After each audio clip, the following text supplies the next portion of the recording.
Bom dia, quarto ano. Hoje nós vamos corrigir a atividade de português passada na sexta-feira, né?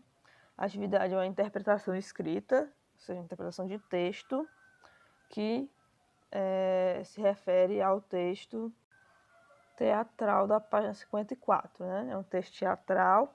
O título do texto é Cena 3, mas isso aqui não é exatamente um título, né? Então, o que é isso? Isso quer dizer que esse trecho que a gente leu é só uma cena dentro de uma peça teatral. Tem toda uma peça teatral, esse aqui é só uma cena, certo? Então, o texto é um texto teatral que, como vocês podem ver, ele é estruturado de forma diferente. Você tem o título da cena, aí você tem o nome aqui do lado dos personagens e as falas deles, ok? Hoje não será a única vez que nós iremos falar sobre texto teatral, certo? Eu vou focar mais na atividade, responder a atividade, mas amanhã nós temos aula de redação. E amanhã nós vamos tratar sobre esse texto de novo, mas de uma análise, fazendo uma análise sobre as características do texto teatral, certo? Mas agora vamos à correção da atividade. Antes de mais nada, o que o texto conta?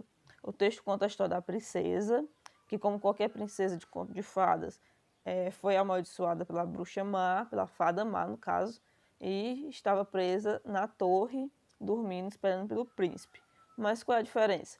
A diferença é que essa princesa, ela cansou de esperar, acordou sozinha, resolveu fazer as coisas da vida dela sozinha, sem esperar por príncipe nenhum. Quando o príncipe chegou, ela não quis casar com ele, ela disse que não precisava do príncipe para ser rainha, assim como ele não precisava dela para ser rei, certo? A vida dela não dependia da vida de ninguém, da vontade de ninguém, apenas dela. Essa é a diferença dessa princesa para outras princesas. Mas vamos responder as questões agora. Primeira questão: quem são os personagens principais do texto teatral lido? Quem são os personagens principais? O príncipe e a princesa, ou a princesa e o príncipe, certo? Nós temos três personagens, né? Eles dois e a camareira. Mas os principais são os dois. Como a princesa reagiu quando o príncipe chegou para acordá-la? Ficou espantada, pois ela já havia despertado há muito tempo. Ela se espantou com a presença do príncipe ali porque ela não precisou dele para despertar. Ela ficou espantada, pois já havia despertado há muito tempo. Qual foi a decisão da princesa ao receber o pedido de casamento? Porque o príncipe pediu a princesa em casamento, né? E o que ela decidiu? A princesa negou o pedido de casamento. Ela negou por quê? Porque ela disse que ela não precisava casar com ele para ser rainha. E não tinha lógica ela casar com ele só porque ele foi lá. Tipo, eles não se conheciam nem nada. Então ela negou o pedido de casamento. Como o príncipe reagiu diante da decisão da princesa? O príncipe ficou triste. Tanto que antes, até então, a princesa estava falando com sarcasmo, ela estava sendo irônica, mas como ela viu que ele ficou triste, ela até passou a ser mais delicada e gentil com as palavras. Mas mesmo assim ela não aceitou o pedido, né? Questão 5. Relacione as características a seguir aos respectivos personagens. Então nós temos insistente, realista, sonhador ou sonhadora, determinado ou determinada, medroso ou medrosa, corajoso ou corajosa. Então vamos lá. Insistente, vale para o príncipe ou para a princesa? Para o príncipe, né? Porque ele insistia na ideia de que ele teria que casar com ela. Realista, a princesa. Ela via as coisas de um ponto de vista realista, no qual ela percebia que ela não precisava casar com ele, só porque é o que dizia a lenda. Não precisa ser verdade. Sonhador, sonhadora. O príncipe, pois ele ainda estava com aquela imagem de conto de fada na cabeça dele. Determinada ou determinada, a princesa. Ela estava determinada a conquistar o trono, a fazer as realizações da vida dela sem precisar de ninguém. Medroso, o príncipe, pois ele estava com medo de voltar para casa e contar para o pai dele que não conseguiu casar com a princesa. Corajoso, corajosa, a princesa. Ele estava determinada, como já disse na característica anterior, a realizar todos os seus desejos sem medo de nada. Vamos fazer uma observação interessante. Aqui nós temos a ilustração do príncipe e da princesa. Vocês conseguem perceber que eles são diferentes dos príncipes e princesas que normalmente são apresentados? Ela não é loira, ela não tem olhos azuis, ela usa óculos, ela não está com grandes joias, ela está apenas com essa pequena tiara ou coroa, não sei, delicada. O cabelo dela é curto, ela tem uma pele não tão branquinha. O príncipe também, ele não é loiro, ele não tem olhos azuis, ele tem um cabelo maior, uma barba diferente. Eles são diferentes do que é do costume. Por quê? Porque nem todo mundo é loiro do olho azul, né? Exatamente isso. Não necessariamente os príncipes e princesas de verdade são assim. Existiram príncipes e princesas no mundo de todos os jeitos, certo? De todas as formas, todas as cores. Então não há como padronizar um príncipe e uma princesa. Questão 6. Leia um trecho da fala do príncipe. Cavalguei por 1000 colinas, naveguei por 1000 riachos, viajei por 1000 léguas até esta torre. O que as palavras em destaque acima indicam? Quais são as palavras em destaque, né? 1000, né? 1000 aparece 3 vezes, as 3 vezes está em destaque. O que é que isso indica? Indicam que o príncipe passou por essa quantidade de lugares ou indicam de forma exagerada que o príncipe viajou muito para encontrar a princesa? Então vamos lá, ele literalmente viajou, cavalgou por 1000 colinas, navegou por 1000 riachos, viajou 1000 léguas? Não, certo? Ele não viajou, ele não passou por essa quantidade de lugares. Isso é um exagero para explicar que ele viajou muito para encontrar a princesa. Então, segunda opção, indicam de forma exagerada que o príncipe viajou muito para encontrar a princesa. 7. Leia o trecho a seguir. Camareira, debochada e contendo riso. Ele é um príncipe, Alteza. Veio te acordar. Ri. Letra A. Sublinha apenas a fala da camareira. Aqui, gente, a fala é apenas aqui. Ele é um príncipe, Alteza. Veio te acordar. Apenas isso é a fala. O que você observou para identificar essa fala? Vamos lá. O nome da personagem em letra maiúscula. Aqui, o nome em letra maiúscula. E em destaque antes da fala. E o texto sem nenhum destaque. Como assim? Observe que você tem aqui entre parênteses debochada e contendo riso, e aqui você tem entre parênteses ri, novamente. Essas palavras, esse trecho aqui estão destacados, né? Eles estão entre parênteses, eles estão com a letra um pouco diferente, então estão destacados. Então você percebe que esse trecho é a fala, eliminando o nome da personagem, né? Identificando e eliminando o nome da personagem, que está em maiúsculo, e esses trechos destacados. Como é o nome desses textos destacados? Nós vamos ver logo a seguir nas próximas questões. 8. Além das falas dos personagens, no texto aparecem as rúbricas ou rubricas, também conhecidas como indicações cênicas. As rubricas são destacadas para se diferenciar das falas dos personagens, conforme o exemplo a seguir. Então nós já sabemos o nome, né? Rubricas. Então vamos identificar o que elas são exatamente. Elas são indicações cênicas. Como assim indicações cênicas? Em um texto teatral, ele é feito para ser interpretado, para ser encenado no teatro.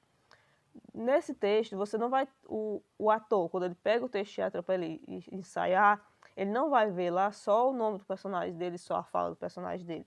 Ele vai ver lá também como ele deve se comportar em cena, o que ele deve fazer. Isso são as indicações cênicas. Observem aqui. Entra a princesa. Princesa. Minha querida, você viu aquela tiara que usei no casamento da Rapunzel? Não me lembro onde. Vê o príncipe e espanta-se. Mas quem é você? O que faz aqui? Então aqui, vamos lá. Vamos observar. Letra A. No trecho, sublinhe a fala da princesa e contorne as rubricas. Vamos ver. Onde é que é a fala aqui? A fala é: minha querida, você viu aquela tiara que eu usei no casamento da Rapunzel? Não me lembro onde. Não, mas quem é você? O que faz aqui? Isso é a fala. As rúbricas estão aonde? Entra a princesa, vê o príncipe e espanta-se. Por quê? Observe que isso aqui, que estão circulados, né? Não são coisas que a atriz que estaria interpretando a princesa iria falar.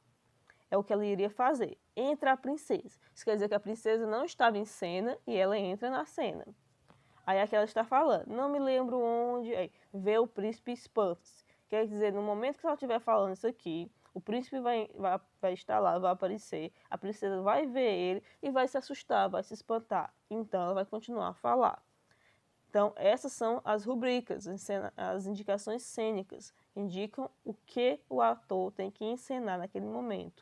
O que está acontecendo em cena, entra a princesa, indica o que está acontecendo em cena, a princesa está entrando. Certo? Letra A. Qual das rubricas indica a movimentação da personagem? Entra a princesa ou vê o príncipe espanta-se?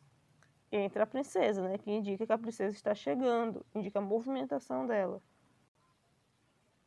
Certo? Então vamos passar para a próxima questão. 9. Pinte as rubricas abaixo de acordo com o que elas indicam. Para isso, veja as cores na legenda. Então, de amarelo, a rubrica que indica o sentimento do personagem e de vermelho a rubrica que indica a ação do personagem. Vamos lá. Ri é uma das rubricas e a outra rubrica é triste e desanimado. Qual é a que indica um sentimento? Que indica dois no caso, né? Triste e desanimado. Então você vai pintar aqui de amarelo. Qual indica uma ação? Ri. Então, no momento que eles estiverem em cena, o ator vai ter que rir durante a sua fala, vai ter que praticar essa ação. E ele vai, em outro momento, ele vai ter que mostrar, né, encenar que está triste, está desanimado, ele tem que interpretar esses sentimentos. Ok? 10. Com que objetivo um texto teatral é produzido? Assinale a alternativa correta. Ele é produzido para orientar toda a equipe técnica e os atores para a encenação da peça ou apenas para contar uma história por meio das falas dos personagens? A primeira opção é a correta, certo? O texto teatral é escrito para orientar toda a equipe e os atores para a encenação da peça. Em uma peça teatral, você tem os atores, você tem a equipe que cuida da iluminação, do volume do microfone, do som, né? E tudo isso. Algumas peças de teatro têm troca de cenário, certo? A cortina fecha, o cenário é trocado. Vocês já fizeram peças teatrais durante os momentos culturais, então vocês sabem que às vezes a cortina fecha e o cenário é trocado, e aí a cortina abre de novo. Tudo isso, gente, está no texto teatral. Algumas vezes já aconteceu de eu, né, tia Regiane, escrever alguns textos teatrais para algumas turmas minhas, alguns alunos meus interpretarem. No texto eu colocava tudo isso, o nome do personagem, na frente a fala dele e o que ele deveria fazer, que eram as rubricas, né? Então, o texto teatral serve para isso, o objetivo dele é esse, orientar toda a equipe técnica, a equipe que vai cuidar da luz, do cenário, etc., e os atores para a encenação. Os atores vão pegar aquele texto, eles vão ler, eles vão ver, nessa cena aqui eu tenho que mostrar que eu estou triste, nessa cena aqui eu tenho que mostrar que eu estou rindo, no meio dessa fala aqui eu tenho que levantar o braço, eu tenho que me sentar, eu tenho que levantar. Tudo isso está no texto teatral, certo? Então, qual é a definição de texto teatral? O texto teatral, também conhecido como texto dramático, é escrito com o objetivo de ser encenado, por isso apresenta rúbricas e falas de personagens. Então, o texto é escrito para ser encenado, por isso ele tem a fala, que é dos personagens, para os atores interpretarem, e tem as rubricas que vão indicar como interpretar, o que fazer naquela cena, ok? Então, como eu disse, amanhã, na aula de redação, nós vamos retomar a questão do texto teatral, fazendo uma análise do texto que foi lido, né, na cena 3, para que vocês entendam melhor como se faz um texto teatral, ok? Então, gente, por hoje é só. A correção foi só essa, né? São 10 questões. Na verdade, não por hoje ainda, nós já temos outra correção na parte da tarde, né? Mas agora, nesse momento, é só isso. Então, tenham um bom dia, boa atividade de português hoje e até a próxima.